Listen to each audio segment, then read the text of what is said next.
नमस्कार। इस संसार में 3 प्रकार के ज्ञानी होते हैं। पहला जिसे हम छंदोविद कहते हैं। छंदोविद का मतलब कि जो छंदों का ज्ञान रखते हैं, जो छंदों को कंठस्थ कर लेते हैं। तो वेद आदि जो श्रुति ग्रंथ हैं, लोग इनके श्लोकों को, छंदों को पूरी तरह से रट लेते हैं। और ऐसे लोग भी अपने आप को ज्ञानी कहते हैं। इन्हें विद्वान कह सकते हैं। दूसरा वेदविद है।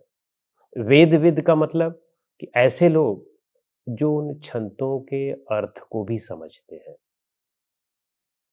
ये और अच्छे विद्वान हो गए। अर्थ को समझना ज़्यादा महत्वपूर्ण है बनिस्बत किसी चीज को याद कर लेने से। और तीसरे ज्ञानी हैं जो वास्तविक ज्ञानी माने जाते हैं। इन्हें वेद्यविद कहते हैं। वेद्य का मतलब जो जानने योग्य चीज है उसको जान लेना। विद का मतलब उसका मास्टर हो जाना, कुशल हो जाना उसमें। तो वेद्य विद यानी जो जानने योग्य है उसे जान लेना। और इसीलिए युधिष्ठिर महाभारत में कहते हैं, पढ़ने वाले, पढ़ाने वाले, याद करने वाले, याद करवाने वाले, ये सब मूर्ख हैं और व्यसनी हैं। लेकिन जो आचरण संपन्न हैं, वास्तव में वही पंडित हैं, वही ज्ञानी हैं। तो ज्ञान का अभिप्राय ही यही है कि उसको पचा लिया जाए। अन्यथा यदि आप तोते को भी राम राम मंत्र रटा देते हैं तो इससे वह ज्ञानी नहीं हो जाता है। बिल्ली से वह बच नहीं सकता है। बिल्ली उसे अपने चपेट में ले लेती है, कितना भी राम राम जपते रहिए। तो वास्तविक ज्ञानी वही है जो आचरण संपन्न होता है, यानी जो सुख दुख के परे होता है। हम सब पढ़ते हैं कि भाई सुख में बहुत सुखी नहीं होना चाहिए और दुख में बहुत दुखी नहीं होना चाहिए। गीता ये भी बताती है, सारे ग्रंथ भी यही बताते हैं। लेकिन फिर भी हम दुखी हो जाते हैं, सुखी हो जाते हैं और परेशान हो जाते हैं। इसका कारण यही है कि हमने उसको आचरण में नहीं उतारा है। आचरण में उतार लेना ही महत्वपूर्ण है। और इसीलिए गीता भी कहती है कि वेद को जानना महत्वपूर्ण नहीं है, वेद का आचरण करना महत्वपूर्ण है। उसको आचरण में उतार लें, यह महत्वपूर्ण है। अब आप देखें कि इस संसार में हम ढेर सारे लोगों को देखते हैं कि जो बहुत चीज़ों को याद रख लेते हैं और कहीं कोई बात होने लगती है तो यहाँ का श्लोक, वहाँ का श्लोक, वहाँ का श्लोक खूब आपके सामने झाड़ते रहते हैं। लेकिन स्वतः दुखी रहते हैं, स्वतः रोते रहते हैं, अंदर से पीड़ित रहते हैं। तो उसका क्या फायदा है? तो कहने का अभिप्राय है कि केवल ज्ञान को जान लेने से ही नहीं होता है, बातें नहीं बनती हैं।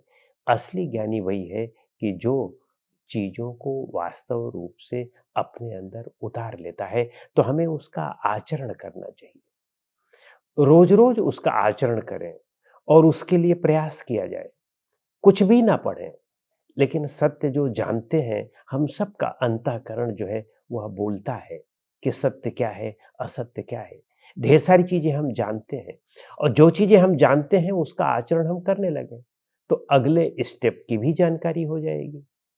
अगला स्टेप सत्य जो है वह भी पता चल जाएगा। और इस तरह से हम सत्य का आचरण करते रहें तो आप ये देखें कि एक दिन आप पूर्ण ज्ञानी हो जाते हैं। भले ही आप कुछ भी ना पढ़े हों, कोई भी आप शास्त्र का अध्ययन न किया हो आपने, या आपने पढ़ाई भी न की हो, लिखाई भी न की हो, कुछ भी आपने न किया हो, लेकिन आप ज्ञानी हो जाते हैं। और ऐसे आप अनेकों महापुरुषों को देखेंगे कि जिन्होंने कोई पढ़ाई नहीं की थी, लेकिन वे पूज्य हैं। हम उनका आदर करते हैं और आदर ही नहीं, उनका पूरा सम्मान करते हैं और वे आज सबसे सम्मानीय व्यक्ति माने जाते हैं। तो पढ़ाई का उतना महत्वपूर्ण नहीं है, लेकिन इसका ये मतलब नहीं है कि पढ़ा ना जाए।